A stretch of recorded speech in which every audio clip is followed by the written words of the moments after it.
Welcome back. آپ دیکھ رہے ہیں سیاست منع ہے. ہم آج بات کر رہے ہیں سلیم صافی صاحب سے, افغان امور پہ ایکسپرٹ, اور یہ ہمارے فرنٹیئر ریجنز کے اوپر اور طالبان کے اوپر بھی ایکسپرٹ. صافی صاحب, آپ نے بڑی تفصیلی اس کے اوپر انویسٹیگیشنز کی ہیں, ان علاقوں کے آپ مطلب کافی ایکسپرٹیز ہے آپ کو. سر, میں اگر ایک ٹاپ گریڈ مجرم پکڑتا ہوں جس نے ایک صدر پہ, ایکس آرمی چیف پہ اٹیک کیا ہے, ہماری فورسز کا انٹرنل آدمی ہے, سیبوٹاج ایکسپیکٹڈ ہے, ایک سائلنٹ کورٹ مارشل ہوتا ہے,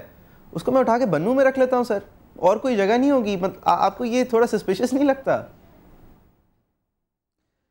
اصل میں دیکھیں کہ یہ سارے آسپیکٹ تو ہیں.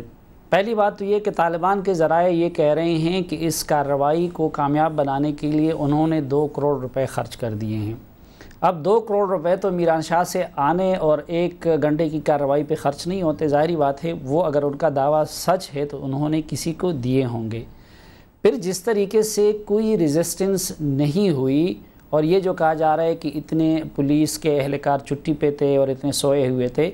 تو وہ بھی قابل یقین نہیں ہے. اس سے بھی لگتا ہے کہ دال میں کچھ کالا کالا ضرور ہے. پھر یہ چیز بھی بڑی, جو آپ نے تمہیدی گفتگو میں بھی بتا دی, کہ بڑی مسٹیریس ہے کہ اس طرح کے قیدیوں کو نارتھ وزیرستان سے جڑے ہوئے بنو جیل میں رکھنے کا یا وہاں منتقل کرنے کا کیا جواز تھا یا کیا اس کی منطق تھی. یہ ساری چیزیں اپنی جگہ پہ, لیکن ایک اور پہلو پہ بھی ہمیں دھیان دینا چاہیے, اور وہ یہ کہ جو ہماری جیلیں ہیں, صرف بنو کی یا پشاور کی جیل نہیں بلکہ تقریباً پورے پاکستانی جو جیلیں ہیں, وہ اس وقت عسکریت پسندوں کے لیے ایک بڑی اہم تربیت گاہیں بن چکی ہیں.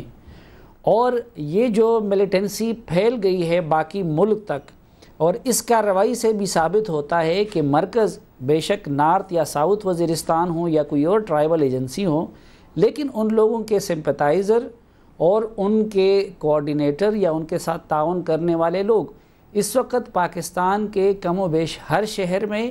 اور ہر جگہ پہ موجود ہیں. جیلوں کا یہ ہے کہ دیکھیں,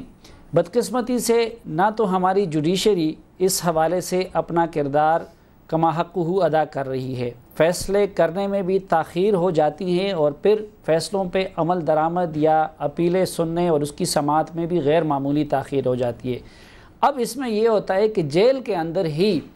مثلاً ایک ملیٹنٹ ہے وہ کراچی کا ہے, دوسرا ملیٹنٹ ہے وہ قبائلی علاقے کا ہے, تیسرا ملیٹنٹ کسی اور علاقے کا, تو ان لوگوں کی ایک تو کوآرڈینیشن ان ہی جیلوں میں ہو جاتی ہے. پھر وہ اپنی سوچ کو بھی وہاں پہ ایک دوسرے کو منتقل کر لیتے ہیں. پھر اگر ایک عسکریت پسند کسی ایک تنظیم کا ہے, دوسرا کسی دوسری تنظیم کا ہے, تو ان کو بھی مرج ہونے میں کے لیے اور مشترکہ حکمت عملی بنانے کے لیے یہ ہماری جیلیں جو ہیں یہ بڑی ایک سازگار انوائرمنٹ دے دیتی ہیں. تو یہاں پہ کوئی ڈی ریڈیکلائزیشن کا کوئی پروگرام ہمارے جیلوں کے اندر نہیں ہے. جس طرح ایک عادی مجرم جیل میں جانے کے بعد بہت بڑا خطرناک مجرم بن سکتا ہے, اس وقت کم و بیش ہماری جیلوں کی صورتحال بھی ایسا ہے کہ ایک معمولی کارروائی میں ملوث کوئی ملیٹنٹ یا وہ اس کے ابتدائی مراحل سے گزرنے والا کوئی ملیٹنٹ, وہ اگر جیل کے اندر جاتا ہے تو جیل کے اندر انوائرمنٹ ایسی ہے اور وہاں یہ لوگ اتنی وافر تعداد میں اور اتنے لمبے عرصے کے لیے ٹھہرے ہوتے ہیں کہ وہ ایک ٹھیک ٹھاک پکا وہاں پہ ملیٹنٹ بھی بن سکتا ہے, اور باقیوں کے ساتھ ان کی کوآرڈینیشن بھی ہو جاتی ہے اور ان کا تعلق بھی بن جاتا ہے. قانون کے پہلے سال میں یہ سکھایا جاتا ہے کہ جیل بھیجنا جو ہے وہ درست کام ہر وقت نہیں ہوتا, کیونکہ جیل جو ہیں وہ جرم کی یونیورسٹیز ہوتی ہیں. سر, آپ اس بات کو کہہ رہے ہیں کہ پاکستان میں جرم کی یونیورسٹیز تو ہیں ہی صحیح, یہ دہشت گردی کی بھی یونیورسٹیز بن جاتی ہیں, کیونکہ اعلیٰ پروفیسرز الگ الگ جگہوں کے دہشت گرد آ کے ملتے ہیں اور ایک سلیبس ترتیب دیتے ہیں,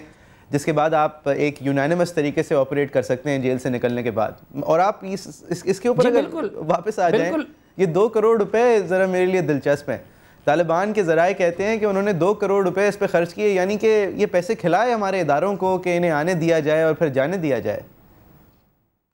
اب 2 تفصیلات تو آفیشلی ان کی طرف سے سامنے نہیں آئی ہیں. ایک اس کی تفصیل کہ پیسے کس طریقے سے انہوں نے خرچ کیے ہیں, اور دوسرا یہ کہ جو لوگ وہ ساتھ لے گئے ہیں چھوڑا کے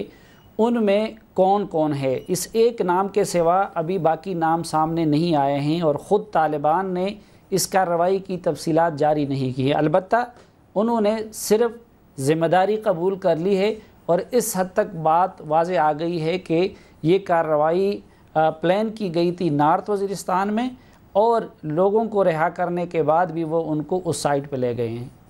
صافی صاحب، اس کے علاوہ سر آپ نے مورائل کے حوالے سے بات کری، فرنٹیئر کنسٹیبلری کور کی، جو کہ وہاں پہ ڈیپیوٹیڈ ہے۔ آپ نے کہا یہ وہاں پہ غیر ہیں، ان کو نہ وہاں سے محبت ملتی ہے، نہ ریاست سے محبت ملتی ہے، نہ ریاست کے لوگوں سے، نہ میڈیا سے محبت ملتی ہے، اور وہ لوگ خواہ مخواہ میں وہ ان کا مورال بھی لو ہے، تو وہ پھر کیوں اپنی جان اپنی ہتھیلی پہ رکھ کے سامنے آئیں؟ اور پھر وہ واقعی میں کیوں آئیں اگر وہ ایک دہشت گرد کو پکڑتے بھی ہیں سوئسائڈ جیکٹ پہنے ہوئے، اور پھر اس کو آپ کا جورسٹ رہا کر دیتا ہے؟ سر، یہ بنو سینٹرل جیل کے اندر سے ایک خبر آئی سامنے کہ ان کو جیمرز چاہیے تھے کیونکہ موبائل فونز استعمال ہو رہے تھے۔ اب صافی صاحب، اگر جیل کے اندر موبائل فون استعمال ہو رہا ہو تو جیمر کی درخواست کرنے کے بجائے آپ کم از کم جیل کے اندر تو ایک آرڈر مینٹین کر سکتے ہیں، یا پھر ہم یہی سمجھیں کہ یہ پاکستان ہے، یہ ہمارے جیلز ہیں، یہ ہماری پولیس ہے، تو یہ تو ہوگا۔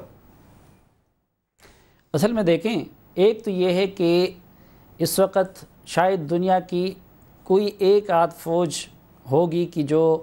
اپنے ہی لوگوں کے سامنے لا کاڑی کی گئی ہو اس کو، یعنی یہ ٹھیک ہے کہ وہ جیسے بھی ہیں ان کے نظریے سے، ان کی سوچ سے، اور ان کی اپروچ سے، اور ان کی حکمت عملی سے مجھے اور آپ کو اختلاف ہو سکتا ہے، لیکن اس میں بھی کوئی شک نہیں کہ یہ جو لوگ پاکستانی فورسز سے لڑ رہے ہیں ان کی اکثریت خود پاکستانیوں کی ہیں۔ بیت اللہ محسود بھی پاکستانی تھے، حکیم اللہ محسود بھی پاکستانی ہیں، مولانا فضل اللہ بھی پاکستانی ہیں، اور مولوی فقیر محمد وغیرہ بھی پاکستانی تھے اور ہیں۔ ایک تو یہ مشکل ٹاسک دیا گیا ہے، اور وہ ایک دن کے لیے نہیں، 2 دن کے لیے نہیں، 3 دن کے لیے نہیں، بلکہ گزشتہ کئی سالوں سے آپ نے اپنی فوج کو وہاں پہ انگیج کر لیا ہے، اور وہاں سے ان کی انخلاء کے لیے نہ کوئی پراپر اسٹریٹجی ہے، نہ کوئی وقت اور تاریخ مقرر ہے۔ آج امریکی فوجی، ایک تو یہ کہ وہ جنگی محاذ پہ ان کا جو ڈیوریشن ہے وہ بہت کم ہے پاکستانی فورسز کی بنسبت، پھر آپ ان کی فیسلٹیز اور سہولیات دیکھ لیں۔ دوسری چیز کہ امریکی فوج کے سامنے بھی یہ چیز کلیئر ہے کہ میں فلاں وقت تک یہاں پہ ہوں، لیکن جو اس وقت ہمارے ٹروپس وہاں پہ موجود ہیں ان کے سامنے کوئی چیز کلیئر نہیں ہے کہ وہ کب تک یہاں پہ ہوگا، کب ان کو آپریشن کرنا ہے، کب ان کو واپس وہاں سے آنا ہے۔ دوسرا ایک اور آزمائش میں جس میں ہم نے ان کو ڈال دیا ہے وہ یہی کہ ان کو یہ کہا جاتا ہے مثلاً کہ ہم امریکہ کے اتحادی بھی ہیں، ہم افغان حکومت کے اتحادی بھی ہیں، لیکن بارڈر پہ جو صورتحال ہے جس طرح سلالہ کا ہوا یا اس سے پہلے اور واقعات ہوئے، ساتھ ساتھ ہمیں ان کو یہ بتانا پڑ رہا ہے کہ آپ نے ان لوگوں سے بھی محتاط رہنا ہے، کیونکہ پاکستانی بارڈر میں افغان انٹیلیجنس نے بھی اینٹی پاکستان کارروائیاں کی ہیں اور امریکی بھی یہ کر رہے ہیں، تو یہ بھی اس حوالے سے بھی ان کے سامنے دوست اور دشمن واضح نہیں ہے، اور آپ نے ان کو جنگ میں الجھا دیا ہے۔ ایک تیسری کنفیوژن ان کی یہی ہے